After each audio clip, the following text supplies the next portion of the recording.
IIT JEE chemistry को अगर master करना है तो पहली कड़ी है फिजिकल केमिस्ट्री के लिए मोल कंसेप्ट। तोल मोल के बोल and the great concept of mole अगर है गोल तो फिर पूरी की पूरी केमिस्ट्री की नैया डगमगाने लगती है।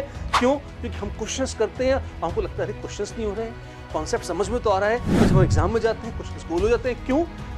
शुरुआत में मोल की प्रैक्टिस से गड़बड़ है, तो आगे केमिकल इक्विलिब्रियम, आयनिक, काइनेटिक सब कुछ इस्तेमाल करने लग जाता है।